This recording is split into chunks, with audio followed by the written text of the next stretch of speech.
자, ISA 개인 종합 자산 관리 계좌 과세 특례 제도가 있습니다. 이게 뭐냐면은 그 하나의 계좌에다 다 묶는 거예요. 그리고 ISA의 가장 큰 특징은 장기 보유를 금융상품을 장기 보유를 유도하는 거예요. 그래서 동그라미 1번을 보면 Individual Saving Account라고 해서 하나의 계좌에 다양한 금융상품을 넣고 일정 기간 보유해라. 그럼 세제 혜택을 주겠다라는 얘기예요. 그럼 그 계좌 안에서 금융상품은 내 마음대로 선택을 하는 거야. 금융상품은. 그래서 다양한 금융상품을 자유롭게 선택하여 자산의 구성, 통합 관리하게 하는 시스템입니다. 대신 연간 납입 한도를 자기가 설정해놨어요. 법에서 설정해놓고 일정 기간 보유 후 인출하는 거야. 그래서 의무 보유 기간이 과거 5년이었다 지금 3년으로 단축됐거든요. 보유 후 인출 시 계좌에서 발생한 모든 손익을 통산을 해서 세제 혜택을 받을 수 있게 해주는 제도라고 보시면 돼요. 그 밑에 IS의 종류 있죠. 그냥 참고하시면 되는데 이게 중개형이 있고 신탁형이 있고 일임형이 있고 아주 다양해요. 다 근데 간접 투자야. 기본적인 방식은 간접 투자. 근데 이제 상장 주식도 삼성전자를 내가 선택할 수 있어. 그리고 다시 삼성전자 팔고 그 안에서 계속 돌 수 있어. 근데 삼성전자 팔고 나서 증권사에서 팔면 3일 있다 내 계좌로 다시 가져올 수 있잖아. 근데 거기 안에서만 머무르는 거야. ISA 계좌 안에서 인출이 3년간 제한되어 있는 거야. 이해하시겠죠? 그러면 돈을 못 뽑으니까 사람 마음이 어떻겠어? 뭐라도 놓을 수는 없잖아. 그렇죠? 놓을 수는 없으니까 다른 주식을 사든지 아니면 다른 금융상품에 넣던지 계속 묶어 있는 거예요. 가입 대상자. 여러분도 다 가입할 수 있어요. 19세 이상이면 되죠. 지금 나이가 많아서 문제지 19세 미만. 19세 이상이면 다 되시고 요런 사람은 안 돼요. 직전 3개 과세 기간 중 1회 이상 금융소득 대상자, 종합과세 대상자는 제외하고 있습니다. 요런 사람 있어요? 3개년 이상 중에서 금융소득 종합과세 대상자 있습니까? 요 중에서? 왜 나를 쳐다봐요, 나를. 나를 왜 쳐다봐요? 자, 3개 과세 기간 중 1회 이상 금융소득 종합과세 대상자는 제외하고 ISA 가입할 수 있습니다. 계좌 요건. 한 사람당 한 개 계좌만 개설할 수 있어요. 그러니까 어느 금융기관에도 하나만 되는 거예요. 하나만. 그리고 두 번째는 그 계좌 명칭이 있고 세 번째는 예금, 적금, 예탁금 그 밖에 유사한 것으로 대통령령으로 정하는 금융상품 또는 펀드도 넣을 수 있고 수익증권, 상장법인도 살 수 있는 거야. 상장법인도. 이게 사실은 이제 중개형 이게 편하게 보는데 중개형 ISA에서 ETF 넣어달라는 게 금융기관의 소원이에요. 사실은. ETF가 뭔지 알죠? ETF가 무슨 산업에다 투자하는 거잖아. 근데 이게 신탁형 ISA에서는 ETF가 넣을 수 있는데 신탁형은 걔네한테 이름을 하는 거란 말이에요. 중개형은 그 내가 선택하는 거야. ISA 계좌에서. 그러면 ETF도 내가 선택해서 넣고 싶단 말이야. 근데 그게 안 돼. 그게 지금. 그쪽 업계에서 중요한 거고 업계에서 여러분들한테는 중요한 건 아니지만 anyway. 왜냐면 과세를 생각해봐. ETF가 과세가 배당으로 과세가 많이 된단 말이야. 그게 실제 수익이 나오는 거고. 근데 그 비과세 해주는 거잖아 지금. 그거를 원하는 게 그리고 분리과세가 된단 말이야 이게. 분리과세가 되고 종합과세가 안 되는 거고. 그러니까 그 안에서 움직이고 싶은데 그게 안 되는 거고 지금. 그리고 계약 기간이 의무 기간이 거의 3년. 5년에서 3년으로 단축됐어요 지금. 한 명당 납입 한도가 1억 원이에요. 1억 원. 1억 원. 그래서 1억 원까지 할 수 있다. 그래서 1부터 4년 차까지는 2 곱하기 n 천만 원. 1년 차라면 2천만 원 뭐 이런 식인 거죠. 그렇죠? 그러면 이제 의무 가입 기간이니까 최대 5년 1년에 2천만 원씩 낼 수 있는 거야. 그러니까 옛날 5년 기준으로는 돼 있어. 기본적으로 의무 가입 기간 3년인데 5년 정도 넣으면 1억까지 늘 수 있는 거죠. 이해하시겠죠? 과세 특례. 근로자, 사업 소득자, 농어민이 ISA에 가입하여 얻은 금융소득에 대해서 자, 그게 지금 해석이 좀 약간 잘못된 것 같아. 5년 동안이라고 돼 있잖아요. 이게 법에는 5년이란 말이 없는데 옛날에 왜 5년이라고 하냐면 이게 나도 어제 그래가지고 이거 금융기관 애하고 이제 물어봤는데 이게 법조문에 보면 계좌당 수익에 대해서 200만 원, 400만 원 비과세를 해주더라고 보니까 조문을 보니까 만 원. 그럼 계좌당 수익이라는 게 의무 가입 기간을 채워야 되는 거야, 기본적으로. 그러면 최소 3년 이상, 옛날엔 5년이니까. 지금은 이제 3년으로 바뀌었잖아요, 3년으로. 그러니까 계좌에서 수익 인출할 수 있는 시기가 최소 3년은 지나야 되는 거지. 지금 의미 이해하시겠죠? 그러니까 법조문은 200만 원, 400만 원의 비과세 한도를 인출 시 비과세라고 돼 있다고, 인출 시. 그러면 인출할 때 200만 원을 비과세 해주고 400만 원을 비과세 해주는 거예요. 지금 여기까지 이해하시겠죠? 그러면 인출하려면 옛날에는 5년을 기다려야지 인출하니까 5년에 한 번 비과세를 해준다고 했는데 지금은 3년으로 해석하는 게 더 맞겠지. 지금 정확히 얘기하면.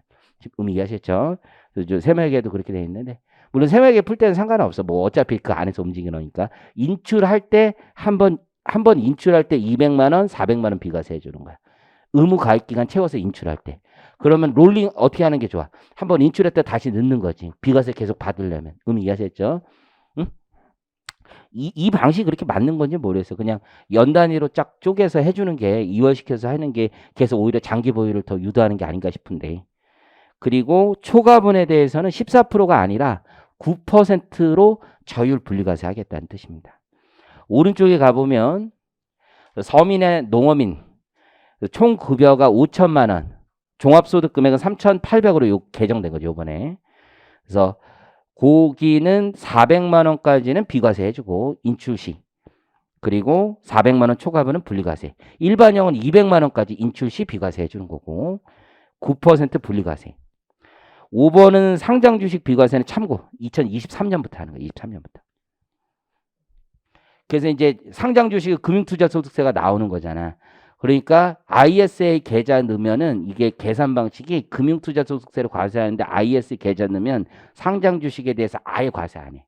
ISA 계좌에 넣어가지고 하라는 거예요. 그래서 작년에 ISA 계좌 갑자기 폭발했었잖아요. 사람들 요거 금융투자소득세 요거 면제된다고 해서. 그래서 대신에 이게 사람들이 모르는 게 뭐냐. 삼성전자에 빼고 싶을 때 빼는 건데 이 ISA는 3년은 묵혀 있어야 되는 거. 그래야 비과세 되는 거. 그 주식을 계속. 물론 얘처럼 이렇게 손실이 나서 어차피 3년 있어야 되는 애들도 있지만 사람 마음이 손실 이익 나면 빨리 빼가지고 지금 클럽 가야 되고 헌팅포차 가야 되는데 이걸 못 가고 있단 말이야. 이 3년을 묶인다는 게 굉장히 큰 거예요. 그리고 이게 종합과세 대상자들이야 묵혀도 되지 돈이 있으니까. 근데 얘는 지금 이거 종합과세 대상자도 아닌 애가 지금 가입했으면 이게 돈이 급한데 이거 참으라는 얘기잖아. 근데 왜 정부도 이러는 거야? 금융자산에 계속 좀 넣어놔라 이거지. 왜냐면 우리나라가 기본적으로 부동산의 재산 소유비율이 굉장히 높은 나라야. 이게 유럽하고 완전 달라. 외국은 이제 금융자산 소유비율이 굉장히 높은데 우리는 몰빵이지 몰빵. 인생이 몰빵. 포트폴리오가 자산의 포트폴리오가 없어. 그냥 부동산이야 오로지.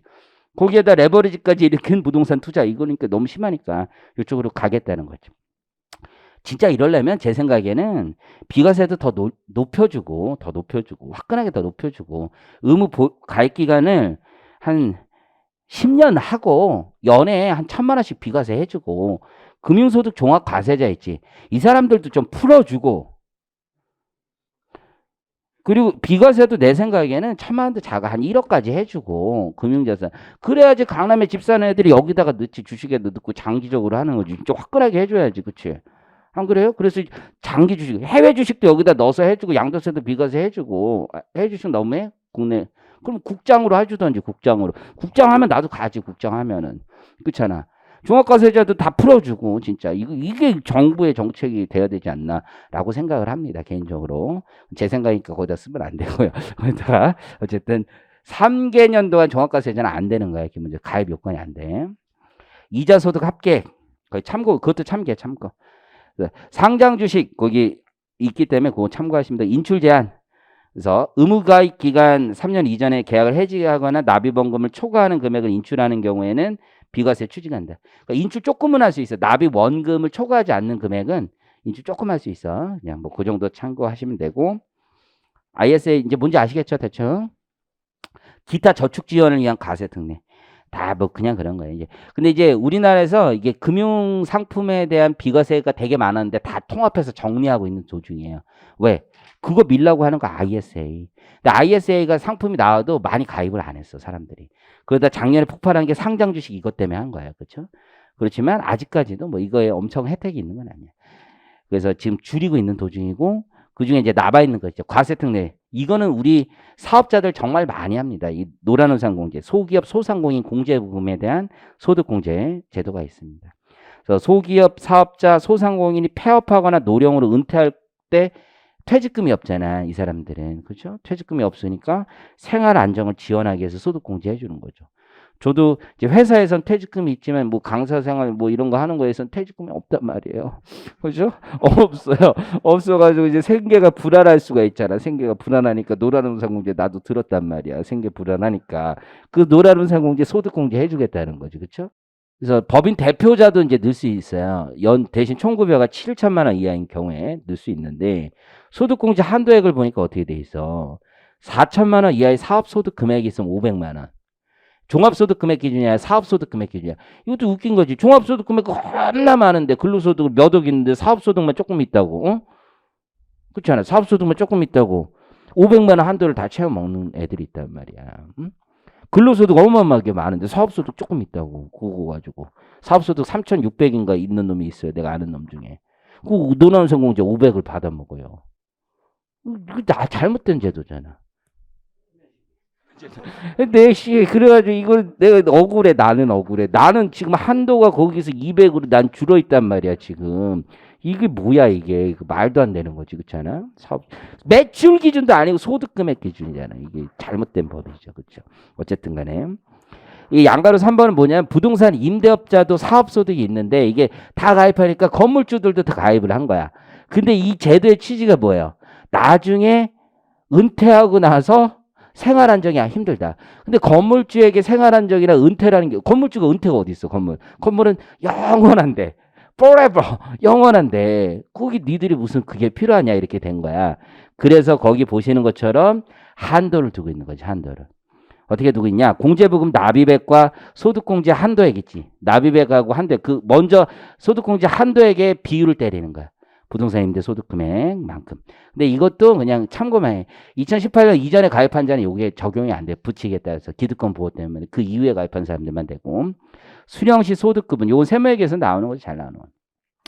그래서 이게 노령 폐업 등을 이유로 이제 수령하게 되는 경우는 2016년 이전 가입자인지 아닌지에 따라 다른 거죠.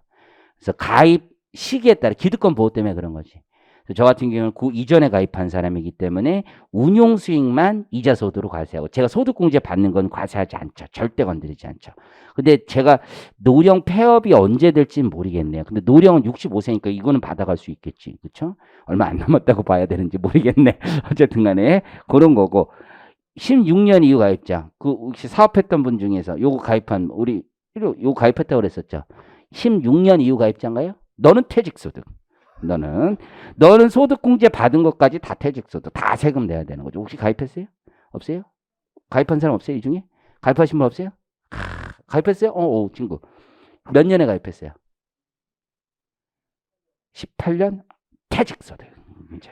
소득공제 받지 못한 거, 이거 사람들 없어. 소득공제 받는 만큼만 냅니다. 소득공제. 어쨌든 소득공제 받지 못한 거 과세 제외. 양가로 이번에 청약, 이거 많이 넣는 거, 청약. 그래서 주택, 청약, 종합, 저축 등에 대한 소득공제. 무주택 세대주. 근데 이게 총급여 7천만 원 이하의 제한에 걸려. 총급여 7천만 원 이하. 그래서 이제 좀 7천만 원이면 저소득층이라고 얘기하면 안 되지. 어쨌든 7천만 원 이하 분들의 무주택 세대주만 납입한 금액의 40%를 공제받을 수 있습니다. 납입 한도가 240만 원. 그렇죠? 저도 청약저축이 있어요. 저도 있어요. 나중에 뭐 선거 나갈지 모르니까 있어야 되지. 어쨌든 간에 없으면 또 요즘 뭐라 그러니까 농담한 거고. 그래서 나 얼마든지 나도 모르겠는데 되게 오랫동안 나 사회초년생 때 넣었을 거 아니야. 사회초년생 때 넣어가지고 되게 언제 내가 이걸 받으려고 그랬었는지 나도 통장에서 나가는 게 하도 많으니까 몰라. 솔직히 뭐가 나가. 진짜 친구들이 뭐 들어달라고 그러니까 친구들 들어달라서 많이 들었죠. 안 들었어요? 친구 없어요? 미안해요. 그런 얘기 하면 안 돼? 농담 치는데 뭐 치는 친구 있어요. 친구들이 들어달라고 안 그래요?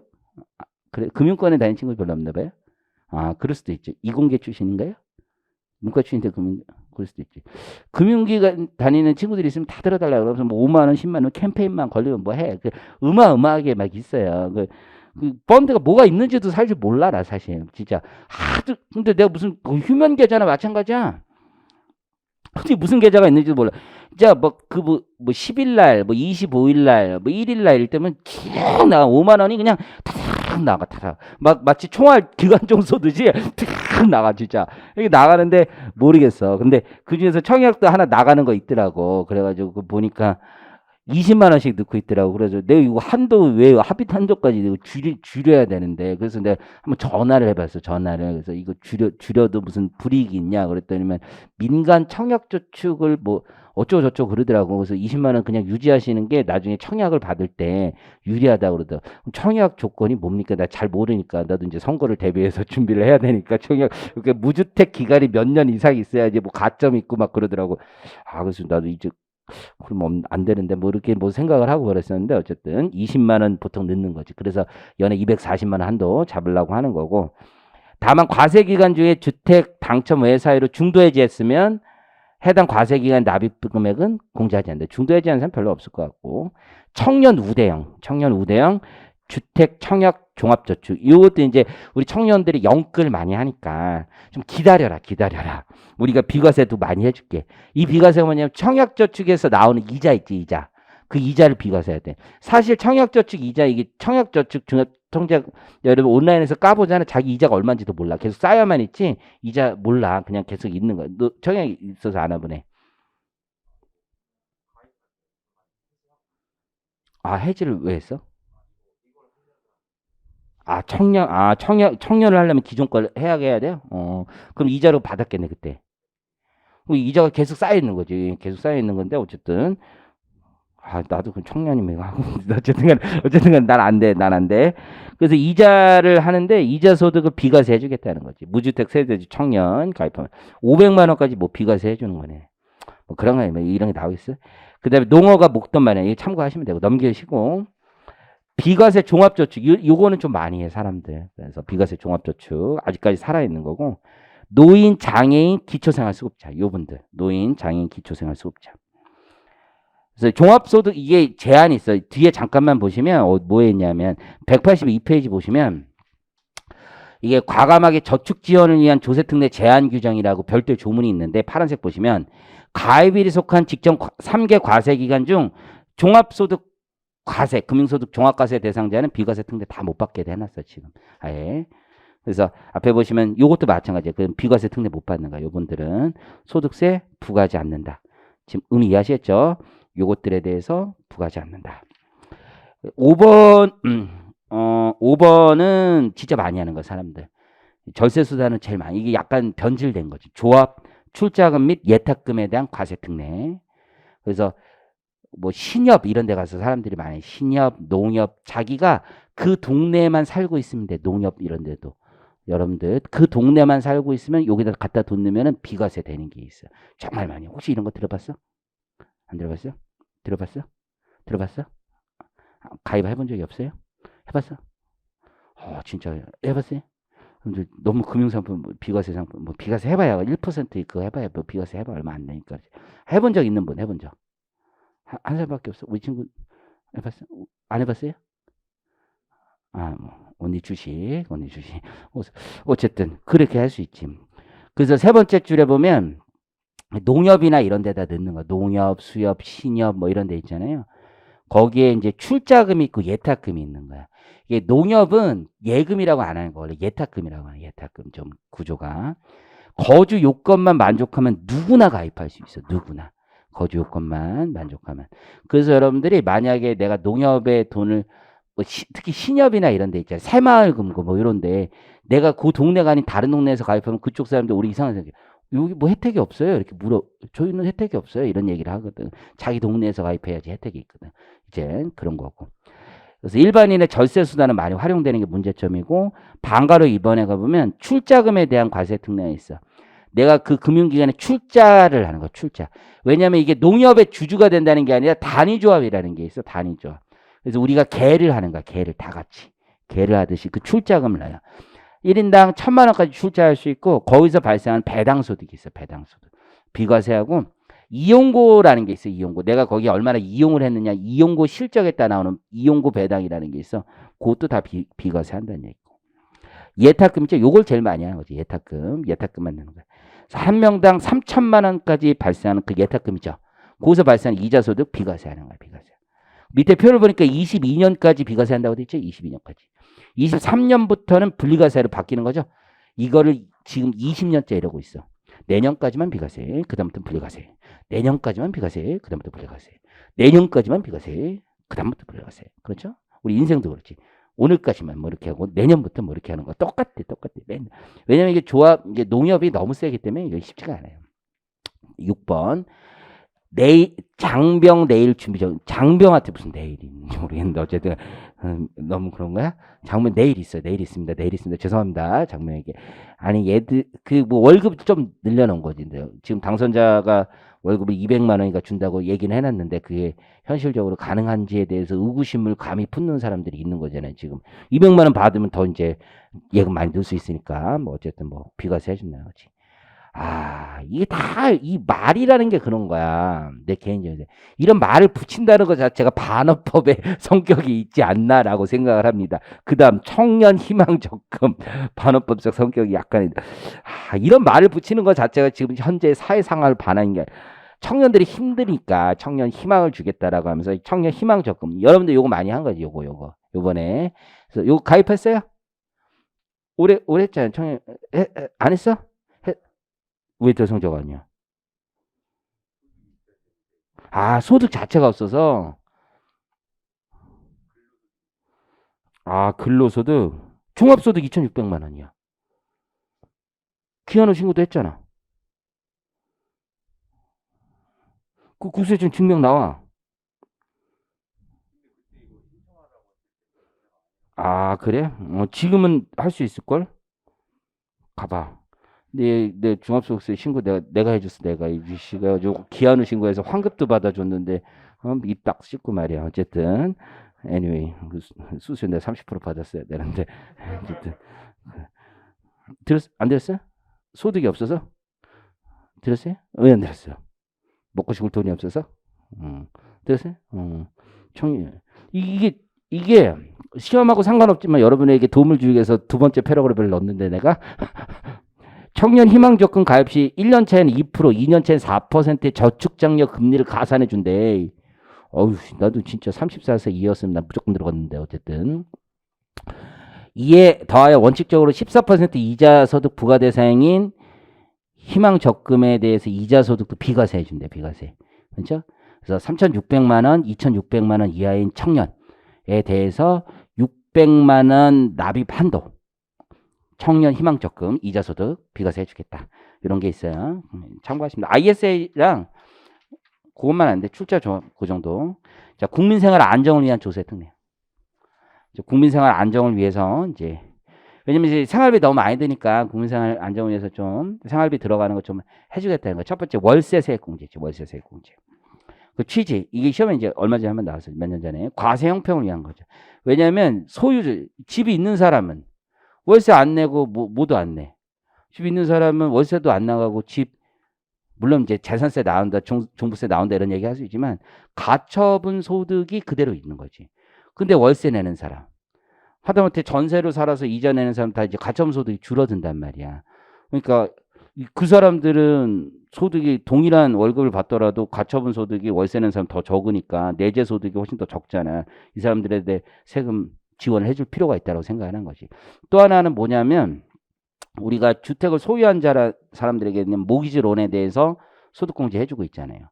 그리고 전세자금 대출에 대해서도 원리금 상환에 대해서도 소득공제 해주는데 월세는 뭐 아무것도 안 해주냐 이런 문제가 있었지. 그런 문제 때문에 월세 세액 공제를 해주고 있다라고 취지를 보시면 되고 또 그와 함께 주거 지원 정책인 거지. 주거 지원 정책. 자, 적용 요건, 적용 대상자. 총 급여가 7천만 원 이하인 근로자만 해주는 거예요. 무주택 세대주로서. 그리고 세대 구성원도 공제 가능할 수가 있어요. 세대 구성원도. 대신 이제 세대주가 청약저축에 대한 소득공제, 주택자금 공제 이런 거 안 받는 걸 조건으로. 종합소득 금액이 6천만 원 이하인 성실사업자나 성실신고 확인 대상자도 받을 수 있다. 월세액 있죠? 이 월세 대상이 되는 주택이 제한이죠. 주택. 그리고 오피스텔 고시원도 다 포함을 하는데 국민주택 규모 이하여야 돼. 근데 그러면서 기준시가가 3억 이하여야 돼. 서울에 이런 집이 거의 없죠. 지금 기준시가 3억 이하인 집이 거의 없어요. 나오기가 힘들지. 현실적으로 힘들지. 근데 5호잖아, 5호. 그러니까 강남의 집도 국민주택 규모 이하이면 되는 거지. 5호, 5호. 기준시가 3억은 크게 중요하지 않아. 5호. 지방의 집들은 가능하겠지. 기준시가 3억 이하지만 국민주택 규모 넘어가도 5억이기 때문에 그나마 되는 거죠. 그리고 세액공제액은 월세액에 750만 원 한도고 12% 또는 10%죠. 총 급여액에 5,500만 원, 총 급여액 5,500 초과하거나 또는 종합소득금액 4,500만 원 초과하면서 이하인 경우에는 10% 이렇게 되죠. 3-2번. 요거는 체크하시고 별표 치시고. 요게 다시 살아날 가능성이 굉장히 크죠. 지금 당선자가 요거를 이제 다시 부활시킨다 이런 얘기가 있잖아요. 그 임대사업자 세제 제도를 다시 부활시킬 생각을 되게 많이 가지고 있더라고요. 신문 안 봐요, 신문? 임대사업자 제도 부활시킨다잖아. 신문 안 보나? 옛날에 그렇게 욕을 많이 했대. 임대사업자 때문에 집이 못 구했지만 이거 다시 부활시킨다잖아, 부활. 그래서 요 제도가 임대사업자. 이해를 못했어요. 어쨌든 부루마블의 다시 시작인 거지. 소형 임대 주택. 이런 생각을 하는 거야, 이게 사실은 경제학계에서는 사실 끝난 얘기예요. 경제학 하는 사람들은 그런 얘기를 안 해. 이거는 여러분 되게 보수적인 경제학자들도 이건 다 인정하는 거야. 세금이 올라가잖아. 세금이 올라가면 그거를 임차인에게 전가한다 이거 있지. 이거는 이미 경제학계에서는 아니다라고 이미 게임 끝났어. 데이터가 이미. 왜냐면 다 수요 공급에 따라 결정되는 거지 세부담이 가격에 전가된다고 생각하지는 않아요. 다 수요 공급의 논리야. 수요 공급의 논리 기본적으로. 그리고 임대료는 파이낸스하고 굉장히 관련이 있다. 이게 경제학의 논리인데 어쨌든 간에 그래도 그렇게 생각하는 거야. 그냥 세법에서는. 이 임대주택에 대한 임대료가 나오는데 그 임대료에 대해서 감면을 해주면은 아무래도 서민 주거 안정에 도움이 될 거라고 보는 거지. 주택 공급을 촉진시킨다. 세금이 싸니까 주택 공급을 촉진시킨다. 그래서 주거 안정에 도움이 된다.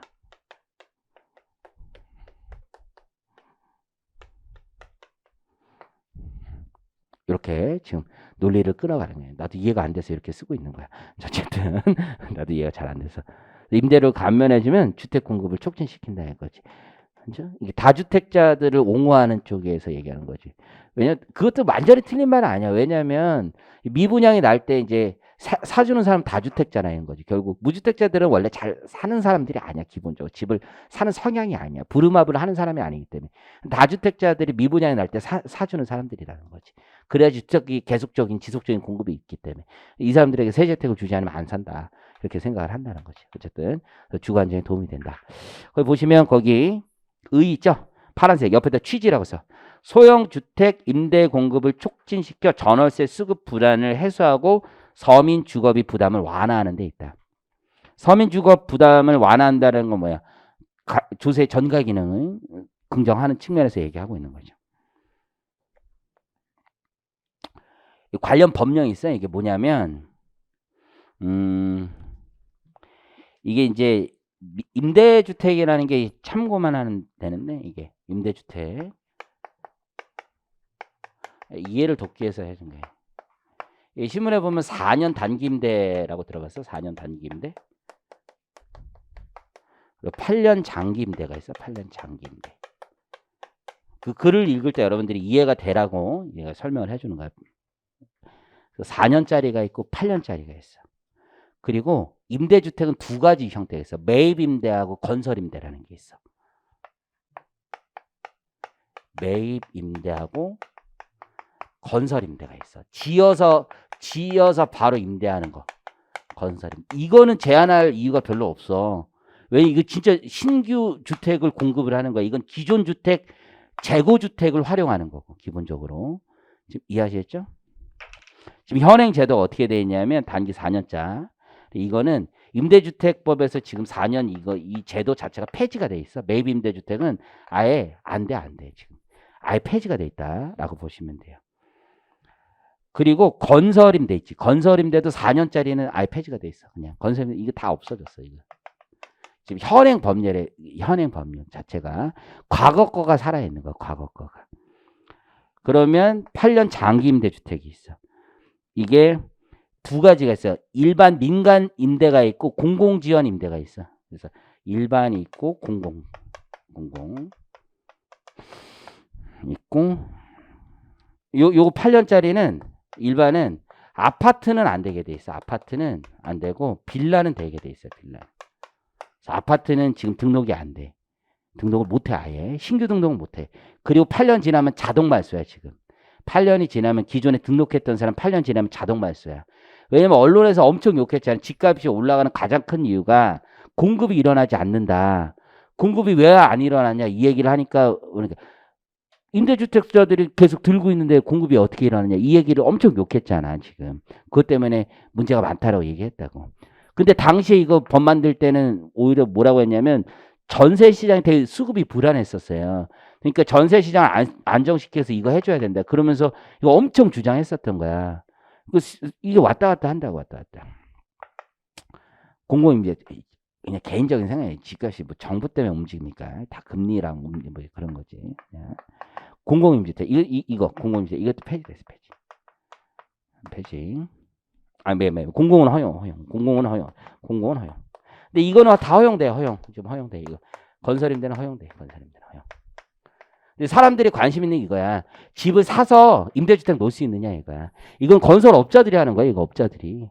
이거는 이제 4년짜리 아예 불가능하고 지금 빌라는 8년짜리는 가능한 거 빌라.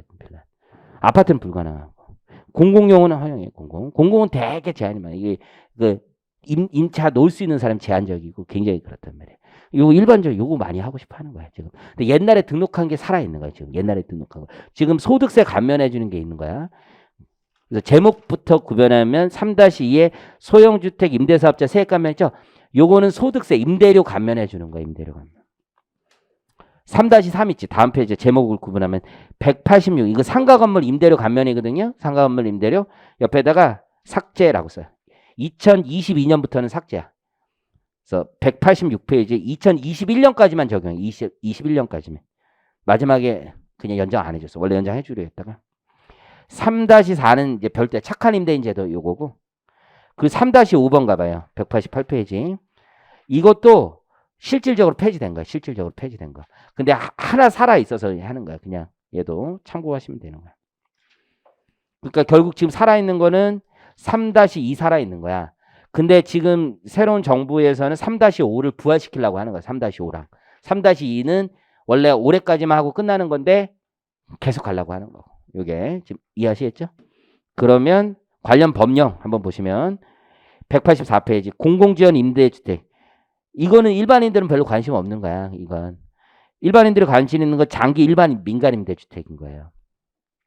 그래서 공공지원 민간 임대주택이 아닌 주택을 8년 이상 임대할 목적으로 취득하여 임대하는 민간 임대주택이에요. 아파트 사서 등록하는 거야. 나 임대사업자 등록하겠다 이거예요. 단기 4년짜리. 옛날에 해놓은 사람들. 적용 요건 임대사업자 요건 있지. 그래서 두 가지가 필요해. 세무서 가서 사업자 등록해야 되고 구청 가서 사업자 등록해야 되고 두 군데 해야 되는 거야. 한 군데만 하면 안 돼. 이거 두 군데 다 해야 돼. 그래서 보면 다음 요건을 모두 충족하는 내공이 말한다. 그래서 소득세법, 법인세법에 따른 사업자 등록해야 된다. 임대사업자 등록. 법인도 이거 할 수 있는 거예요. 법인도 임대사업자 등록하고 민간 임대주택법에 따른 임대사업자 등록을 하였거나 거기까지 끊어봐요. 그래서 요거 하는 거야. 근데 공공주택 특별법에 따른 건 내가 등록하는 게 아니라 지정받는 거야. 지정받아서 하는 거고. 특별한 거죠. 주택 요건이 있어. 주택 요건. 그래서 옛날에 그래서 이게 재밌었던 게 뭐냐면 옛날에는 동그라미 2번 요건이 없었어. 옛날에는. 그래서 음마아파트고 뭐고 다 할 수 있었어. 옛날에는. 근데 이게 문제가 있으니까 그 중간에 한번 들어온 게 기준시가 6억 원. 임대단시 6억 원 초과하지 않는다. 그래서 지금 강남에 있는 임대사업자 등록되어 있는 거 되게 많거든요. 아직도 되게 많거든. 뭐 대치도 이런 데도 많아. 근데 그 물량이 엄청 많지도 않아. 사실 뭐 언론에 나온 것처럼 엄청 많지도 않아. 실제 많은 물량은 이게 더 많아. 이게 훨씬 더 많아. 아파트보다 이게 더 많고 이것도 꽤 있기는 있는데 그게 뭐 언론에 나온 것처럼 그게 엄청 그렇게 많지는 않아. 좀 있기는 있는데 이게 더 많아. 이게 더 문제고 어떡하네. 요거 있거든. 요거. 어쨌든 가보면 그래서 1번부터 3번까지 있는 거야. 첫 번째 주택법에 따른 국민주택 규모의 주택이어야 돼. 국민주택 규모. 그러니까 옛날부터 있었어. 85제곱미터 고에 있잖아. 전용 면적 뭐 해가지고. 그거. 그래서 주거용 오피스텔까지 포함해서. 임대사업자 자기가 사는 혹시 사는데 이 임대사업자 등록돼 있을 가능성이 꽤 높은 거예요. 그래서 그렇죠? 자기가 뭐 전월세 살고 있으면 임대사업자 등록돼 있을 가능성이 높은 거예요. 두 번째, 임대 개시일 당시 6억 원을 초과하지 않아야 돼. 그리고 이제 요것 때문에 요걸 만들어줬던 거지. 임대료 증가율이 5% 이내이다. 임대료. 근데 이제 우리 임대차 3법이 통과되면서 요 5%가 여기 들어왔잖아. 그러니까 이게 더 이상 유지할 필요가 뭐가 있냐. 이것 때문에 만들어졌지만 전 국민이 이제 혜택을 보는데 이 세제 혜택을 줄 이유가 뭐가 있느냐. 이렇게 돼서 일몰되면 그냥 끝내버리려고 했는데 지금 새로운 정부의 생각이 이제 언론에 나온 것만 얘기하는 거야. 언론에서 그 임대차 3법을 폐지하고 이걸 살리자 이렇게 얘기하는 거지 지금. 이미 정착이 돼가고 있는데 굳이 그걸 다시 혼선을 줘서 깨고 이렇게 갈 이유가 뭐가 있느냐라고 생각하는 사람들이 불손하게 그렇게 생각하는 사람들이 있는 거지. 그게. 나는 그렇게 생각 안 하고 나는 정부의 모든 찬성하는 사람들 나는 찬성. 임대 기간 요건. 그래서 내 4년. 근데 이게 요건은 잘 봐. 8년 이상 이게 관련 법령은 8년인데 세법은 10년이야. 세법은. 그래서 장기 임대 주택은 10년 이상 임대하는 걸 요건을. 10년. 세법은 10년이고. 이해하셨죠? 추징 사후 관리가 10년이에요. 10년. 세법만. 과세특례 세액 감면. 이게 한 채 이상이냐 두 채 이상 한 채냐 두 채냐에 따라 임대주택이. 그래서 보통 한 채만 가진 사람 한 채만 가지고 임대하는 사람이 되게 많아. 그걸 이제 그쪽 세계에서는 생계형이라고 불러. 노인분들 생계형이라고 불러. 실제로 많아요, 여러분들. 내 상속세 요즘에 이제 상속 해보잖아, 상속. 그러면 들어오는 것들이 좀 많은데 안 하려고 하는데 이제 친구들이나 뭐 이런 사람들이 해요. 그래서 내가 그냥 하는데 이게 강남의 아파트 값이 너무 오르다 보니까 이게 상속 옛날에는 안 낼 사람들이 내고 있는 게 되게 많아. 이게 보니까 진짜 신기하더라고. 계속 요즘에 계속 그냥 애매한 것들이 들어와. 그래서 하기 싫은데 한 1,500, 2,000짜리 되게 쉬워. 근데 사실은 안 하려고 했는데 요즘에 그냥 하는 게 낫겠다 싶어서 하기 시작했어. 왜냐면은 쉬워. 너무 심플해. 이게 차라리 더 개꿀이다 이런 생각이 돼. 얘가 뭐 200억, 300억 되니까 되게 복잡하거든. 근데 수수료 비싸도 차라리 1,500, 2,000 받고 하는 게 더 낫다 이런 생각이 요즘에 드는 게 구성이 이래. 돌아가신 분들이 다 이렇더라고. 거주지. 지방이야, 지방. 경기도야, 다. 경기도. 노인분들 한 70에서 80. 요때 돌아가신 분들 다. 재산 구성이 다 이래, 다. 근데 강남에 집이 있는 거야, 강남에 집이. 근데 이게 매입가는 되게 싸, 다. 근데 이게 시세가 서초동 한 40억이래, 40억 대부분. 좋은 집들. 그러니까 전용 면적이 45평 막 이래. 그러니까 40억 하더라고. 한 평당 1억 이러니까.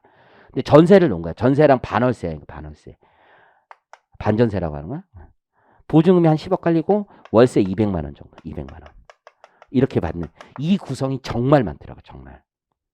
근데 이분들이 이게 내 시세를 쭉 보니까 이게 40억이 3년 전에 돌아가셨으면 상속세를 안 내, 이분들이. 왠지 알아? 이게 20억이야, 3년 전에. 근데 3년 만에 지금 40억이 돼 있더라고. 딱 2배가 돼 있는 거야, 진짜. 놀라워. 놀랍더라고, 진짜. 3년 만에 딱 2배가 되더라고, 지금. 이게 나는 빠질 거라고 난 생각이 안 들 수가 없어, 이게 정상은 아니야. 이 부동산처럼 덩어리가 큰 게. 그럼 네팅 치면 30억이잖아. 그러니까 이게 세금이 나오는 거야, 이 양반들. 어? 자식들은 이거 빨리 팔고 싶어요, 지금 다. 자식들은 생각이 좀 있으니까 이건 아니다, 이렇게 생각을 한다고. 특히 어떤 자식들이냐면 이런 경우 자식들이 외국에 있는 애들이 많아, 외국 애들이. 외국에서 이제 장례치러 와가지고 있잖아. 그러면 여기 한국에 있는 애 외국에 있잖아. 그러면 서로 협의를 할 거 아니야. 외국에 있는 애들 이거 당장 팔라고. 이거 지금 당장 팔라고 그래, 당장. 근데 이제 국세청 시세 조회한 거랑 큰 차이가 없으니까 옛날엔 6개월 이내 팔면 상속세 가액이잖아. 근데 이제 어차피 기준시 감정을 받으면 조금 다운되긴 하는데 팔아버릴 거 아니야. 팔아버릴 거. 그 가액으로 그냥 내면 양도세 안 내고서 그냥 그걸로 내고 상속세 내고 그냥 쳐버리면 될 거 아니야. 기준시가 이게 6개월 이내 이게 또 싸움이 많은 게 진짜 이게 국세청 이게 상속세 신고할 때 감정 안 받으면은 기준시가 조회하거든. 5% 룰이 있어. 5% 룰이 있는데 이게 우리는 그 5% 룰에 들어가는지 기준시가를 납세자는 몰라. 같은 층이라도 같은 거겠지. 같은 돈까지도 몰라. 그래가지고 그 단지가 나오면 정확하게 몰라. 우리는 5%에 맞는지 아닌지 몰라. 근데 이제 과세관청 자료가 있어요. 그러니까 우리는 이거 맞겠지 하고 신고를 그걸로 갔는데 과세관청은 그 뒤에 더 가까운 날짜로 돼 있거든. 그 가까운 날짜 숨은 그림 찾기야. 이게 무슨 이야기냐면 돌아가신 날짜가 있으면 숨은 그림 찾기. 우린 제일 가까운 날짜인데 같은 평형이겠지 해서 이거 찍어서 이걸로 신고를 했는데 과세관청 아니지 이거지 이러면서 차이 난다고 하는 거야. 씨발 진짜 욕 나와 진짜. 그나마 지금 법이 개정돼서 가산세가 없어. 납부지연 가산세도 없고 가산세가 없어. 근데 나도 지금 신고해 놓은 거 이게 다르더라고. 그래가지고 제일 간단한 건 감정받는 거지. 감정받으면 다 필요 없어. 그냥 그게 최우선이니까. 그런데 근데 납세자한테 충분히 얘기를 미리 해놔야 돼. 그래서 이거 차이가 날 수가 있다. 그럼 납세자 왜 못 찾아요? 그런데 납세자한테 그 설명이 되게 우리는 알 수가 없다. 정확하게. 그래서 이거 치는데 기준시가 5%. 왜냐면 같은 단지여도 면적 살짝 다르거나 5%가 아닌 경우가 있어. 면적 5%는 같은데 기준시가가 달라. 왜냐면 층에 따라 기준시가가 또 달라. 아니면 화가 나가지고 그래. 아 짜증나 어쨌든. 근데 anyway 그 신고하면 이게 세금이 나오는 거야 이 사람들 다. 근데 이분들 돌아가실 때 보잖아. 생계형이라는 게 확 느껴져. 완전히 느껴지는 게 이분들 이제 카드나 한 1년치를 본단 말이야. 왜냐면 채무나 뭐 이런 가지가 있으니까. 카드 보면 이분들이 일단 예금 잔고가 얼마 있냐. 보통 1억밖에 없어 다. 너희들 평생 앞으로 살아야 되잖아. 예금이 1억에서 2억을 대부분 왔다 갔다 하더라고. 부부가 사는데 1억에서 2억이야. 이거 받는 게 거랑 국민연금 요거 두 개 가지고 하는 거야. 그럼 카드를 한 달에 보통 얼마 쓰냐? 보통 200에서 250 쓰더라고 대부분. 강남에 집이 40억짜리 있으면 뭐래? 자기가 소비 수준은 지방에서 그냥 경기도권에 살면서 월에 200에서 250 쓰고 그냥 계속 살고 있는 거야. 나는 나 같으면 이거 팔고서는 그거 좀 신나게 쓰고 죽겠다. 나 같으면 솔직히 그런 생각이 드는데 절대 그렇지 않더라고. 절대. 그래서 여기 이제 사모님이 계실 거 아니야. 사모님한테 파세요. 어때? 안 된대. 절대 안 된대. 상속세 내고 상속세 내시고 그냥 나머지 현금 가지고 사세요. 안 된대. 절대 안 된대. 그 이유가 뭔지 알아? 그 사람들 만나면 정말 신기한 게 내가 이거를 4억에 샀는데 지금 이렇게 부자가 되지 않았냐. 무슨 얘기인지 알아요? 마음의 부자가 된 거지. 마음의 부자. OCI가 엄청 많은 마음의 부자가 되는 거야. 내가 40억 부자가 된 건 이 집을 평생 지금 3, 40년 재건축할 때까지 계속 들고 있었기 때문에 나는 겁나 부자가 됐다는 거야. 근데 이 사람의 인생을 생각해 보면은 내가 이제 얘기를 이제 할머니 얘기해 보잖아. 이 사람의 인생 또한은 40억 부자지만 소비 수준은 겁나 낮았어, 진짜. 아무것도 없었어. 내가 보기에는 의사결정 잘못한 거야. 물론 시세 차익은 없지만. 그 BS는 좋지만 인컴 스테이트먼트는 겁나 안 좋은 거야, 진짜. 내가 보기에는 이런 생계형 임대사업자가 엄청 많아, 우리나라에. 너무 많아. 그래서 강남에 여러분들 전세 세입자가 소유주보다 훨씬 더 많아요, 실제로. 60%가 넘게 대치동이 60%가 전세야. 40%가 자기가 실거주야. 그러니까 그런 사람 별로 없어. 실제 60%가 넘어. 대치동 거의 70% 나와. 다 전세야, 전세. 요 분들이 다 가지고 있는 거야, 할머니들. 옛날부터 가지고 있었던. 왜냐면 계속 올라왔으니까 단 한 번도 팔 생각을 하지 않는 거야. 그 대화를 해보면 나는 부자가 된 이유는 이 집을 40년 가지고 있었기 때문에. 팔 수 없다. 그럼 상속세 어떻게 내세요? 지금 다 똑같은 얘기를 해. 지금 내 세 팀을 만났거든? 요 근래 다 세 팀. 지금 요 대통령 선거 있은 다음에 요번 근래 전화 다 세 명 다 똑같은 얘기 하는데 놀라웠어, 진짜. 야, 이게 사람 생각이 다 똑같구나. 임대차 3법 이번에 이제 어차피 이제 전세 기간 돌아온다면 이 사람들 이번에 전세가 많이 오르니까 그거 받아서 상속세 내겠다. 보통 5억, 6억 나오거든. 그거 받아서는 안 내겠다. 다 똑같은 얘기합니다. 전세가 많이 올라가니까 그거 받아가지고 상속세 내겠다. 다 똑같이. 다 애벌발이 다 똑같이 얘기해. 그렇게 얘기하더라고. 전부 다. 나 이 집은 못 판다. 근데 자식들은 팔라고 하고. 그 부모 자식 간의 분쟁이 이것 때문에 엄청 생기더라고. 자식들은 팔라고 그래. 엄마는 안 된다. 이거 절대 팔 수 없다. 엄마 자식들 얘기해. 엄마 이거 팔아가지고 엄마 사. 심지어 어떤 자식들은 엄마 이거 우리 돈 안 줘도 돼. 엄마 이거 쓰고 살아. 막 이렇게 얘기해. 엄마 평생 고생했으니까 이거 가지고 살아. 거기 아파트도 지방인 아파트 되게 자기 전세 보증금 좀 있단 말이야. 그거밖에 없어요. 전세 보증은 4억, 5억 이 정도 있어. 그거 하고 그거 좀 엄마 거기서 집도 그냥 새로 사고 좋은 걸로 살아. 안 돼. 절대. 엄마 생각이에요. 그리고 니들이 지금 나 이렇게 챙겨주고 하는 것도 엄마의 생각은 내가 이거 들고 있으니까 니들 나 챙겨준다. 엄마의 생각을 해. 자식도 근데 맞아. 보면 맞아. 그러니까 내가 이거를 옛날에 팔았으면 나는 지금 개털이다 이런 생각이 있는 거예요. 그 말도 맞아. 이게 진짜 세 팀을 만났는데 세 팀 다 똑같아. 에블바리 똑같아. 야, 이게 사람 사는 게 이게 재밌어요. 세무 같은 거 하다 보면은 이게 진짜 사람들을 많이 만나고 이렇게 하면 상속만큼 가정사를 많이 알 수 있는 게 없어. 야, 이렇게 사는구나, 사람들이. 이렇구나. 아, 이게 소비가 이렇구나. 이렇게. 그래서 좀 달라. 근데 이제 내가 그 전에 상속 많이 했던 사람들 있잖아. 기업체 있고 원래 소득이 많은 사람 있잖아. 그 할배들. 그렇잖아? 원래 소득이 많은 분들 있잖아. 그러면 뭐 한 달에 보통 카드값 2천만 원씩 쓰고 살아. 1,500, 2천 그냥 다 쓰고 그냥 소비가 인컴 스테이트먼트가 좋으니까 평생 그냥 잘 먹고 잘 사는 거야. 그런 사람들은 재산도 많지만 그냥 잘 먹고 잘 사는 다른 거야. 그냥 완전히 게임이 다니까. 그러니까 자기 소득이 많아서 잘 사는 사람이 있고 그냥 부자라고 하지만 이게 부자인지 난 모르겠더라고. 해보니까 아파트가 있어서 했지만 이게 진짜 부자냐?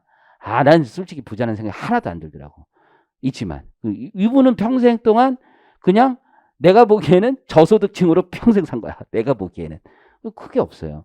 근데 이제 자식들은 좋을 수도 있지. 저거 받으면 괜찮아요. 저거 받으면 좋을 수는 있지. 하지만 저거 상속세 한번 내고 좀 들고 있잖아. 근데 만약에 저게 잘 알지 모르지만 금융위 때 2008년, 2010년 그때 대비 음마아파트가 50% 떨어졌거든. 진짜로 딱 50% 떨어졌어. 지금 저것도 만약 50% 떨어지잖아. 더 사이클로 떨어지면 금리가 올리면 20개가 되는 거야. 그럼 상속세 다 내고 저거 20개 돼 있어 봐. 그러면 개털되는 거야. 개털. 미션 손익에 대해서 한번 과세하고 나서 개털되는 거기 때문에 굉장히 피곤한 거야. 그렇죠? 잘 생각해야 돼. 그래서 나는 근데 여러분들 나중에 상속세 할 때 물어봐요. 우리한테 저 팔아야 될까요? 한마디도 하면 안 돼. 그때. 절대로 얘기하면 안 돼. 제가 뭐 대통령이에요? 이게 대통령도 못 맞춘 걸 내가 미안해. 농담한 거고. 그래서 그런 얘기 하면 안 돼. 어쨌든. anyway. 3-2번. 이제 이게 무슨 얘기인지 알겠죠? 그래서 생계형한테는 감면을 많이 해주겠다는 생각을 한 거야. 그래서 1호 임대하고 2호 임대가 크게 차이가 있는 거야. 1호 임대만 하는 사람이 절반이 넘어, 여러분들. 임대사업자 중에 한 채만 임대하는 사람이 절반이 넘어. 그래서 30% 장기짜리 뚫은 사람은 75%. 이런 분들은 장기 뚫겠지, 장기. 나는 자신 있다. 나는 10년 계속 보여. 그러니까 75% 감면해주겠다는 거야. 이해하셨죠? 단기는 30%. 근데 두 채 이상, 얘네들은 생계형이 아니야, 이제부터는. 두 채는 진짜 부름합을 시작한 애들이야. 그러니까 20%, 50% 이렇게 하고 있는 겁니다. 이해하시겠지? 다음 페이지 가보면 사후관리. 이렇게 약속을 해놓고 약속을 안 지킵니다. 그러면 취직하겠다는 얘기지. 그래서 4년 또는 10년. 근데 장기는 10년 임대를 해야 돼. 사후관리 기간은 10년도 있어. 임대하지 않으면 납부를 해. 근데 이제 19년에 이제 개정된 게 임대사업자 요 관련된 법령이 개정되면서 자동 말소가 되는 거야. 20년에 개정. 자동 말소가 되거든. 이제 더 이상 등록을 못할 뿐더러 자동 말소를 하는 거야. 그렇게 자동 말소가 되면 임대주택에 관한 특별법에 따라 등록 말소 등 취직을 면제한다. 이해하시겠죠? 등록 말소가 되면 이제 말소가 된 거잖아. 근데 취직은 면제하는 거야. 취직은 면제하고 감면은 없는 거야. 더 이상 감면 없지만 취직은 면제하는 거야. 자, 기타. 이거는 이제 편하게 됩니다. 양도소득세 계산할 때 임대사업자 등록한 거 있잖아. 그럼 본인 거주주택, 이건 거주를 요건으로 해. 임대사업자 이거 두 채잖아. 근데 임대사업자 등록된 주택이 있으면 본인이 거주하고 있는 주택을 1세대 1주택으로 봐주는 특례가 있어. 그냥 참고하시면 되고. 뭐 취득세도 감면을 해줘. 임대사업자 등록하면. 이건 처음에 내가 임대사업자 이게 보통 근데 그렇게 많이 안 하고 일단 사놓고 나중에 임대사업자 등록하는 게 더 많아. 근데 이거는 취득세 감면하려면 처음에 사면서 임대사업자 등록해야 되는 거고. 그리고 이게 제일 종부세 배제가 제일 큰 거야. 임대사업자 등록하면 종부세 배제가 이게 알짜배기지. 이게. 왜냐면 이게 임대사업자 등록을 안 해놨으면 종부세를 안 한다면 종부세. 그렇죠? 근데 이분들이 다 근데 임대사업자 등록을 했느냐? 그렇게 많이 안 했더라고 대부분. 왜? 5%가 무서운 거야 이분들한테. 이게 전세값을 올려서 내가 돈을 마련해서 기회가 있어야 되는데 만약에 이분들 만약에 임대사업자 등록했어 봐. 5%안 되잖아 이거. 그렇잖아? 근데 이분들이 지금 임대차 3법에 따라서 상속세를 내려면 5% 올려가지고 상속세 못 낸단 말이야. 근데 풀어지면 5% 이상 올릴 수 있다고 생각, 왕창 올릴 수 있다고 생각하잖아. 그렇잖아? 그러면서 자식들이 얘기를 해야 자식들이 엄마 이거 5% 이거 안 돼서 못 올린다. 그러니까 엄마가 하는 얘기가 자식들한테 내가 그러면 그 집에 네가 온다고 얘기를 해라. 그걸 얘기하는 거야. 이게 변형된 형태를 많이 하는 거야. 자식들이 오면 자식들 오면은 자기가 주관하는 걸 할 수 있잖아. 그걸로 하는 거야. 그걸로 변형된 형태를 바꿔놓으면 무슨 수를 써서라도 할 수 있는 거야. 오겠다 이거지. 오면은 그 사이에 한다는 거지. 그럼 자식들은 또 무슨 얘기하는 줄 알아? 저 10억은 그동안에 어떻게 마련했냐? 그 얘기예요. 그럼 니들이 대출 받아서 잠깐 밀어 넣어라. 뭐 이런 얘기 하는 거야. 그러니까 분쟁이 생기는 거야. 그러지 말고 엄마 지금 팔아 그냥. 팔아서 나누자. 뭐 이렇게 얘기하는 거. 어떤 애는 나눌 필요도 없어. 뭐 그거 가지고 왜 해? 막 이렇게 얘기하고 뭐 엄청 싸우는 거야 지금. 자, 그렇고 상가 건물 요건 폐지됐고 3-4 착한 임대인 세액공제라 들어봐서 착한 임대인 세액공제 건물주인데 이 코로나 요 환경이 되다 보니까 임대료를 좀 낮춰줘라. 그러면 정부가 지원금을 세금에서 깎아줄게. 이거 많이 받았어. 이건 진짜 많이 받았어. 진짜 깎아준 사람들 많고. 그래서 착한 임대인 세액공제라고 보통 부르는 거고 상가 임대료를 인하한 임대사업자에 대한 세액공제. 그래서 이제 사회적 거리두기도 많이 하다 보니까 이제 세입자들이 힘들지. 그러니까 임대료 깎아주면 건물주에게도 혜택을 주겠대. 자발적으로 유도하겠다는 거죠. 그래서 다음에 요건을 모두 갖춘 자. 올해 개정된 게 뭐냐면 이게 폐업하고 나서도 임대료를 계속 내야 되는 경우 때문에 기간이 남아있으니까. 근데 폐업해도 임대차 기간이 남아있으면 돈 내야 돼. 이거 어쩔 수 없는 거야. 그 기간에도 감면을 해주면 그거 또 해주겠다는 거야. 이해하시겠죠? 요 추가 좀 해준 거고. 다음 요건을 모두 갖춘 자. 그래서 소상공인이어야 되고요. 두 번째가 21년 6월 30일 이전부터 임차 영업용. 이제 올해 받기 위해서는 그 전부터 있어야 되고. 요런 데는 안 되는 거죠. 우리 첫차는 안 되네. 그래서 과세 유흥 장소를 경영하는 사업. 그렇죠? 헌팅포차 이런 데 안 돼. 거의 과세 유흥 장소인가 아닌지 모르겠네. 헌팅포차는 잘 모르겠다. 안에 좀 공부 좀 해봐야 되겠네. 그거. 헌팅포차 위주로 한번 개소세를 위주로 그쪽에 한번 정확하게 공부해야 되겠어. 사행시설 관리 및 운영함 뭐 이런 거. 임대인과 특수관계인이 아니어야 돼. 임대인과 특수관계인이 아니어야 되고 사업자 등록한 자. 이 폐업도 추가해 주는 거야. 폐업도 남아 있으면. 공제세액은요. 임대료 인하액의 70%를 세액공제해 주는 거. 소득공제가 아니라 세액공제이기 때문에 커요. 그러니까 굉장히 큰 거지. 70%니까. 근데 옛날에 50% 70% 상향해 준 거거든. 그래서 어떤 사람들은 여전히 50%냐면 기준소득 금액이 1억 초과하는 경우에는 50%. 그러니까 이 기준소득 금액이라는 게 상가 임대료 소득 금액 비율을 얘기하는 거예요. 상가 임대료 소득 금액 1억 넘는 사람은 50%. 그러니까 절반은 국가가 보조해 줄 테니까 절반은 네가 깎아줘라. 이런 개념이라고 생각하시면 돼요. 자, 다음 페이지 3-5. 장기 일반 민간 임대주택에 대한 양도소득세 과세 특례. 이게 옛날에 임대사업자 등록했으면 자 대박이야. 맨 오른쪽에 잠깐만 봐봐. 맨 오른쪽에 18년 12월 30일까지 장기 임대주택 등록을 했잖아요. 10년 이상 임대 후 양도하면 양도세 100% 감면해줘. 100% 한 푼도 안 내는 거야 양도세. nothing. 그래서 이게 너무 좋다. 이게 부루마블의 이게 최고봉이다. 해가지고 주택 가격 문제가 있다.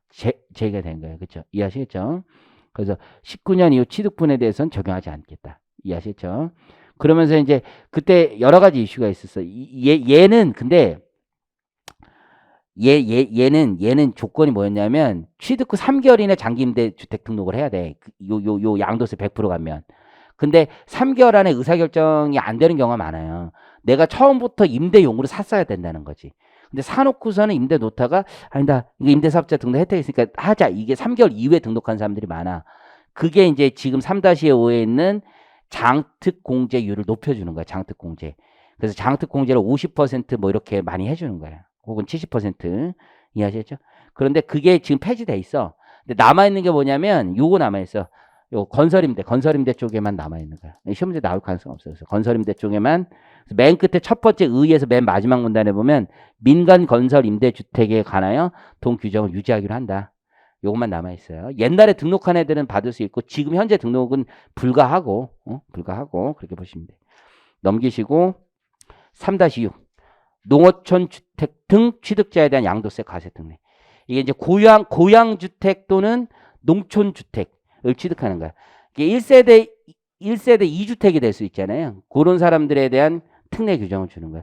특히 이제 일시적 2주택에 대한 지금 과세 특례 규정이 1년 보유 기간이니까 요거 3년 보유 기간을 연장해 준 거니까 실효성이 있는 거지. 그냥 나오기 좀 그래. 그래서 농어촌 주택이나 고양 주택을 취득하고 있으면 3년이 내가 이제 고향을 내려간 다음에 3년 이내에 요건이 있거든요. 잠깐 의의만 한번 보시면 돼요. 거주자 및 그 배우자가 구성하는 1세대가 농어촌 주택이나 고양 주택에 해당하는 한 채의 주택을 취득하여 3년 이상 보유하고 그 농어촌 주택 등 취득 전에 보유하고 있던 일반 주택 있죠. 그걸 양도하는 경우에는 1세대 1주택 비과세 규정 적용하겠다는 거야. 근데 이것도 고가주택은 적용이 안 돼. 그냥 고가주택 이하분만 적용되고 그러기 때문에 좀 특이한 거야. 어쨌든 그런 거 있고 재기 중소기업 이거 참고하면 돼. 그래서 재기 중소기업은 이게 현실에서 이제 뭐냐면 이게 재기 중소기업의 적용력이 체납이 있는데 봐주겠다는 거야. 징수 유예하겠다는 건데 체납액의 규모가 5천만 원 미만이야. 그 적용력 5천만 원 미만. 5천만 원 미만이면 재기 뭐 쉽게 하는 거 아닌가 싶기도 한데 진정한 재기는 뭡니까? 한 수십억 체납하고 그게 진정한 재기가 아닌가 싶은데 5천만 원 미만인 애들이 조세범 처벌도 없고 뭐 그런 사람들만 재기하는데 이 현실에서 뭐냐면 이게 이 조항이 있어요. 얘네들이 재기 중소기업으로 확인받으면 폐업 후 다시 창업하는 거잖아. 그때 창업 중소기업 감면을 받을 수 있어. 그게 그래서 동그라미 2번 폐업 후 다시 개시하여 폐업전과 같은 종류의 사업을 하더라도 원래 창업으로 보지 않잖아요. 그때도 창업으로 보는 규정이 있다라고 보시면 돼요. 그다음 장려세제 194페이지 EITC죠. 그래서 On the Income Tax Credit 근로장려세제라는 게 있지. 근로장려세제. 그래서 근로연계형 보조금 제도이지. 왜냐면 이제 사람들한테 놀아도 막 돈 주면 어때? 사람들이 근로를 안 하려고 하지, 그렇죠? 근데 노동 공급을 촉진시키지 못하니까 야 노동과 보조금을 연계하겠다. 노동, 근로, 연계형 보조금 제도인 거지. 그렇죠? 연계형 보조금 제도야. 소득 지원을 해주는 건데 이게 보조금이라는 게 결국 소득 지원이지, 소득 지원.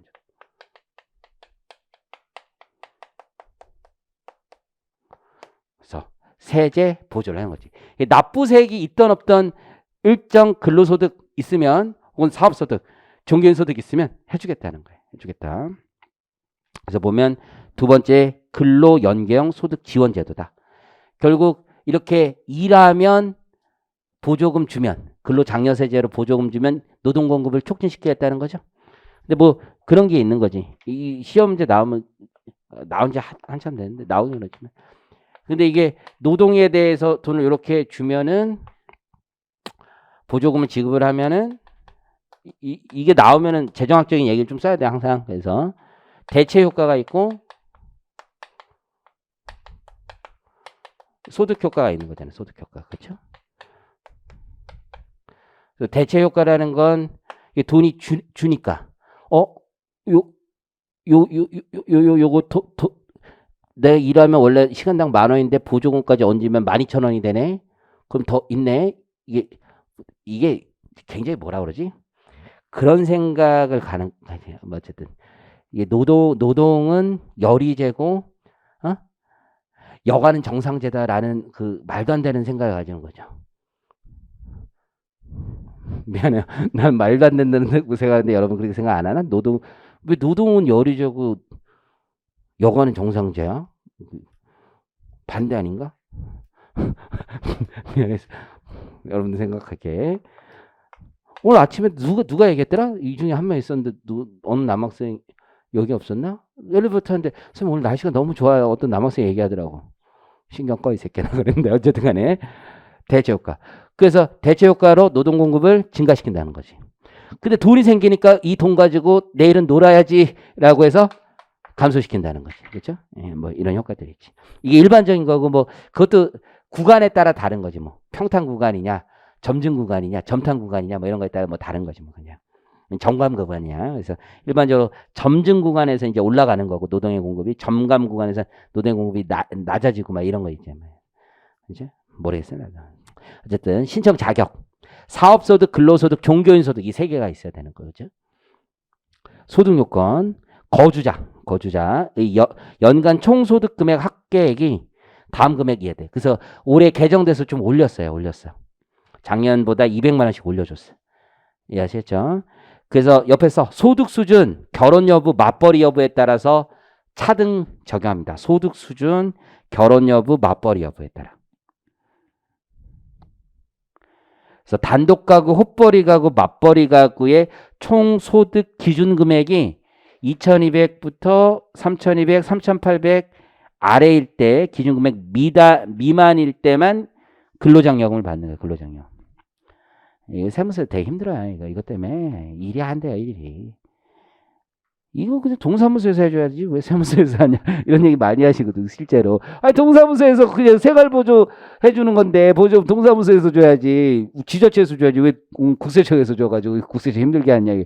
이것 때문에 마음이 돼요. 일 소득세가 아주 힘들어 죽어. 진짜 잘 몰라서 그런데 힘들어. 그래서 이게 물론 국민의 권리죠. 권리인데 권리긴 맞는데 이거 가지고 막 전화하고 싸우고 왜 나는 못 받냐. 이게 또 신청 자격 검토를 한단 말이에요. 그럼 감액이 되면 왜 내가 이게 감액이 됐냐.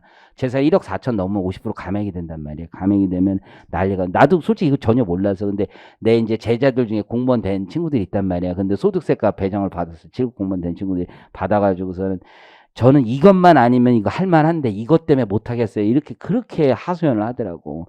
선생님 나보고 책임지래. 그래서 왜 그랬더니 선생님 세무사 된 다음에 공무원 하면 이제 한 10년 하면 더 좋다고 해서 이렇게 했는데 지금 이게 뭡니까? 책임지래. 나보고 와가지고 둘이서 지놈이 찾아와서 책임을 지라는 거야. 왜? 내가 무슨 책임을 졌대? 선생님이 하라고 그래서 했다는 거야. 그래서 내가 그거까지 책임을 져야 되니? 내가 근데 선생님 때문에 이렇게 됐다면서 막 얘기하다가 하면서 그래서 뭐가 그렇게 힘들어? 둘 다 소득세가 있어. 그래서 이것 때문에 힘들다는 거야. 이것 때문에 이거 뭐 진짜 힘들어 죽겠다는 거야. 그래서 나중에는 뭐 다른 과 가면 좀 낫지 않겠니? 그랬더니 급여가 너무 적어서 힘들다는 거야. 나보고 어떻게 해달라는 거니? 오늘 밥이나 먹고 가. 밥이나 먹고 꺼져. 막 그렇게 얘기했는데 이것들은 뭔지 모르겠어 도대체. 그래서 이게 이제 이것 때문에 왜 나는 못 받아? 내 친구는 받는데? 이렇게 하면서 헌법성 건놈도 있어요. 이거 가지고 이거. 왜 나하고 쟤하고 5만 원 차이인데 왜 못 받아? 막 이렇게 막 흥분한 거야. 끝까지 간 거지. 그래서 입법자가 뭐라고 얘기했냐? 거기 보시면 야, 이런 거 시혜적 법률이라고 그래. 시혜적 법률. 광범위한 입법 형성의 자유가 인정된다. 예를 들어서 총소득 금액 기준이 어떤 애 2,199만 원이야. 어? 같은 회사 다니는데 조금 다를 수도 있잖아. 어떤 애는 2,221만 원이야. 얘는 받고 나는 못 받아. 이러면 화날 수도 있잖아. 근데 광범위한 입법 형성의 자유가 인정된다. 그러면서 현저하게 합리성을 결여한 것이 아닌 한 헌법에 위반된다고 할 수 없다. 이렇게 얘기를 하고 있어요. 근데 2만 원 차이 난다고 올 원 나띵은 현저하게 합리성을 위반된 게 아니라고 할 수 있나? 라고 나는 생각을 하는데 anyway 그렇다 이거지. 그래서 그 안에 파란색 우리 근로장려금 중소기업 취업자에 대한 소득세 감면 내일 채용 공제 이런 게 청년 고용 지원을 위한 대표적인 세제 지원이라고 보시면 되고요. 재산 요건이 있어요. 재산 요건. 일단 재산이 2억 원 미만이어야 돼. 2억 원 미만. 그래서 가구원이 소유하고 있는 토지, 건물, 자동차, 예금 등 재산 합계액이 2억 원 미만. 그러니까 이 재산 조회를 동사무소를 못 할 거 아니야. 국세청에서밖에 못 할 거 아니야. 그럼 재산 조회를 쭉 한다고 그러더라고. 쭉 해보면 이게 2억 원에서 탈락한 사람이 그렇게 많대요. 이게 거기에 있다.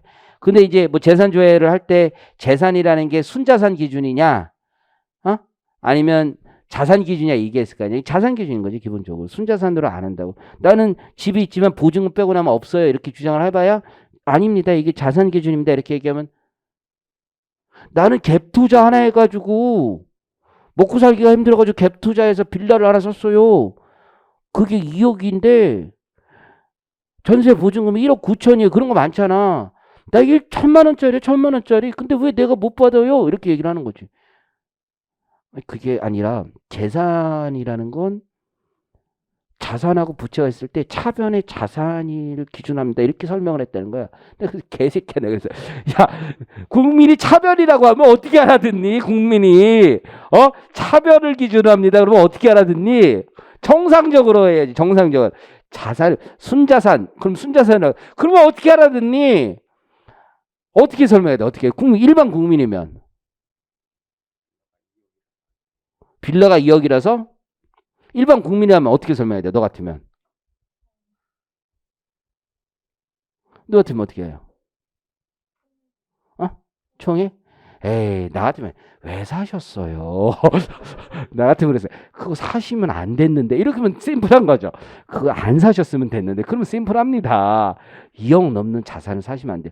빚내서라도 사시면 안 돼요. 같이 슬퍼하고 아파하면서 너무 아쉽네요.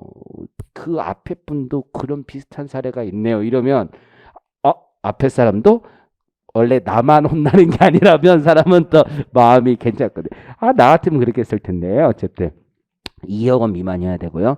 적용 배제가 있습니다. 그래서 근로장려금 신청할 수 없어요. 일단 대한민국 국적을 보유하지 않은 사람은 안 되는 거예요. 대한민국 국적이 있어야 돼, 국적. 대신에 이런 경우가 있는 거야. 이제 내가 한국에 와서 뭐 이제 다문화 가정이 있을 수 있잖아. 다문화 가정. 그래서 이제 신랑은 죽고 뭐 이럴 수도 있잖아. 그러면 나는 대한민국 국적이 아닌데 내 자녀는 대한민국 국적일 수도 있잖아. 그런 분들 해주는 거고. 해당 소득세 과세 기간 중 다른 거주자의 부양 자녀이다. 그러면 안 되는 거지. 예를 들어서 우리 이 친구는 이제 얘가 이제 근로를 했는데 다른 가족의 부양 가족이면 안 되는 거지. 돈 조금 예를 들어서 근로를 해서 한 1,000만 원 벌었어. 그렇지? 예를 들어서 12월 달만 근로하면 1,000만 원 되는 거잖아. 근데 다른 가족, 부양가족 뭐 들어가면 안 되는 거지. 뭐 그렇게. 부양가족이라는 의미가 소득세법 부양가족 그런 의미가 아니라고 생각하셔야 돼. 어쨌든 그렇다. 자, 부양 자녀인 자는 안 된다. 근로장려금의 산정이라고 돼 있죠. 근로장려금의 1,000만 원이면 뭐 그렇다. 한 50만 원 벌었어. 50만 원 나도 해요. 근데 다른 사람 부양가족 뭐 이렇게 할 수 있잖아. 너도 해요. 너도 해요. 뭐 이렇게 하면 안 된다는 거지. 장려금의 산정. 이게 차등 적용하는 거죠. 거기 제일 중요해. 소득 수준, 결혼 맞벌이 여부에 따라. 소득 수준, 결혼 맞벌이 여부에 따라 차등 적용해요. 그 정도 하면 돼. 그거 외울 수는 없어. 그거 어떻게 외워? 우리가 뭐 근로장려금 어떻게 외워? 그 주는 공무원도 모를걸? 표에다 넣고 하는 거지. 표에다 넣고. 1억 4천만 원 근데 넘으면 50% 감액. 요거는 기억해야지. 재산이 1억 4천만 원 넘으면 50% 감액. 납부할 세액이 없어도 환급해줘요. 이게 다 해줘. 자, 넘기시고. 그래서 거기 이제 점증 구간, 평탄 구간, 점감 구간이 있는 거지. 보시면 표대로 있고 총 급여액 등 소득을 기준으로 차등 지급되고 있고 평탄 구간 미만에선 소득의 평탄 구간 미만에서는 올라가는 거잖아. 그죠? 그게 이제 점증 구간이 되는 거지. 거기서 올라가고 평탄 구간 초강 점감 구간이 되는 거죠. 점감 구간에선 소득이 반비례하겠죠. 이때 총 급여는 배우자의 급여를 합치게 돼 있어. 배우자의 급여를 합친다. 밑에 단독 가구, 헛벌이 가구, 그런 맞벌이 가구의 정의가 뭐냐? 거기 나와 있죠. 단독 가구는 배우자, 부양자녀 및 직계 존속이 없는 가구를 얘기하는 거야. 직계 존속이 없는 가구. 헛벌이, 우리는 보통 외벌이 이렇게 얘기하는데 헛벌이라고 얘기하는 거고, 배우자의 총 급여액이 300만 원 미만인 가구는 배우자는 없다고 생각하는 거지. 배우자는 이게 뭐 어떻게 무슨 있는 배우자 없다고 이렇게 하는 게 아니라. 가정 경제에 크게 도움이 이거 어떻게 표현하기가 좀 그런데 어쨌든 간에 아니 이 소득이 있다고 그래서 제외하는 게 더 불합리하다라고 생각하는 거죠. 그다음에 배우자 없이 부양 자녀만 있는 가구, 헛벌이 가구. 그런데 이런 경우 있어요. 요즘에는 자녀는 없는데 아버지 어머니 모시고서는 나이가 내 나이쯤 됐는데 자녀 없이 결혼 안 하고 아버지 어머니랑 같이 사는 그 캥거루라고 그러네. 캥거루족이 좀 있잖아. 그치? 그래서 거기 배우자 없이 다음의 요건을 갖춘 직계 존속이 있는 가구도 여기 헛벌이에다 넣어준 거지. 그죠? 왜 이렇게 막 넣어주겠어? 세무사 와가지고. 헛벌이라는 게 뭐냐? 콩문 앞에 와가지고. 당신은 헛벌이가 뭐라고 생각하십니까? 헛벌이. 외벌이가 뭐라고? 혼자 버는 사람이 외벌이, 헛벌이 아닙니까? 그죠? 나는 결혼을 못한 건데. 이렇게 얘기를 하는 거지. 배우자의 총급, 배우자, 그러니까 1번만 있어. 배우자 없이 부양거 자녀. 나는 그러면 헛벌인데, 혼자 버는데, 아버지 어머니 모시고 사는데, 전만은 결혼을 했는데, 제가 나보다 나은데, 왜 나는 안 해주고 쟤는 해주냐? 막 화를 냈겠지. 그래서 법에 들어온 거야. 딴 게 아니라. 화를 냈겠지. 그 사람 말도 일리가 있죠. 그러면 쟤는 근로 열심히 일하라고 근데 부양가족이 있어서 그럼 우리 어머니는 내가 열심히 일하지 말라는 거냐? 어머니 그래서 밥도 해드려야 되고 내가 힘들게 일하는데 저녁에 와가지고 어머니 기다리고 계시면 와가지고 내가 햇반 돌려서 같이 밥 먹고 하는데 나는 하지 말라는 거냐? 이렇게 얘기하는 거지. 그럴 수 있잖아. 맞벌이가 맞벌이. 그때 이제 배우자는 300만 원 이상인 걸 얘기해요. 지급 방식. 이것도 참 그래. 정부 이제 정치인분들이 자기들 생색만 내려고 힘들게 하는 거야. 연 1회 지급했으면 됐지. 그렇죠? 옛날 연 1회. 그래서 종합소득 신고할 때 과세표준 확정 신고할 때 신청을 하는 거야. 그래서 1회 지급을 했어. 그러다가 이제 얘기를 하신 거야. 이게 근로장려금 아니 어차피 똑같은 금액을 주는데 돈을 먼저 반이라도 나눠서 먼저 선지급을 하면 좋지 않겠느냐 뭐 이런 얘기를 한 거야. 그러니까 다 움직이는 거야. 그러면 배보다 배꼽이 더 크다고 이제 1년에 2번씩 와서 신청을 하게 만든 거야. 근로장려금을 이게. 나 진짜 이해가 안 돼. 그럼 세무서가 또 마비가 돼요. 난 세무서 마비되는 게 왜 싫으냐면 내가 일할 때 전화를 해야 되는데 전화를 안 받잖아. 전화를 그것 때문에 전화를 안 받는단 말이야. 근로장려금 할 때는 민원실에 다 내려가 있단 말이야. 다. 그러니까 무슨 재산팀이고 법인세 팀이고 다 바빠. 그냥 여기가 너무 바쁘면 여기도 이제 품앗이를 하고 막 그런단 말이야. 그러니까 나 몰라라 할 수가 없으니까 이게 다 바쁜 거야. 그러니까 잘 안 돌아가. 짜증나 아주 그냥. 물론 그거 나쁘다는 게 아니야. 물론 돈 먼저 주면 되겠지. 아니면 한 번에 주면 돼. 무슨 내 생각만 하는지 너무 모르겠어. 그래 내 생각만 했는데 나쁜 사람이야. 어쨌든 2번 줘. 1년에 2번 줘. 1년에 2번 줘. 근로소득만 있으면 근로소득자에 하나 이렇게 됐지. 근데 근로소득만 있는 자야. 그래서 연 2회 신청 지급받을 수 있어. 상반기, 하반기 이렇게 해서 나눠줘. 상반기, 하반기. 나도 정확히 9월인가? 뭐 9월, 3월 뭐 이렇게 해서 나눠준 걸로 알고 있어. 같은 거네. 그렇게 돼 있다.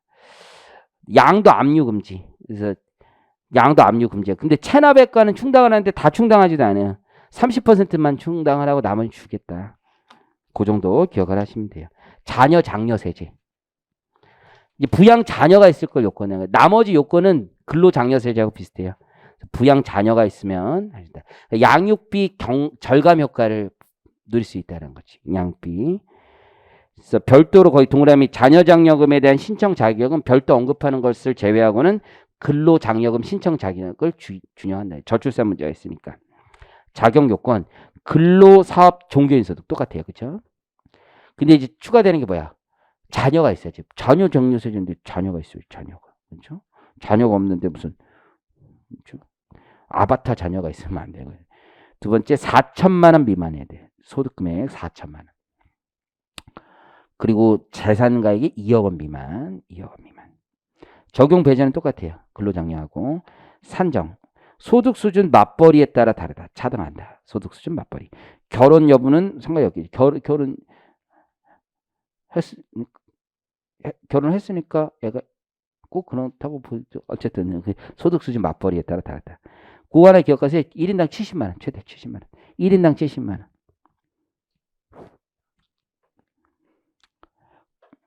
그리고 나머지는 똑같아요. 납부할 세액이 없어도 환급 가는데.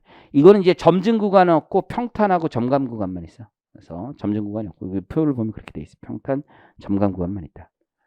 동업기업 조세 특례. 요거는 새로 시작해야 되니까 식사하고 와서 할까요? 식사하고 와서?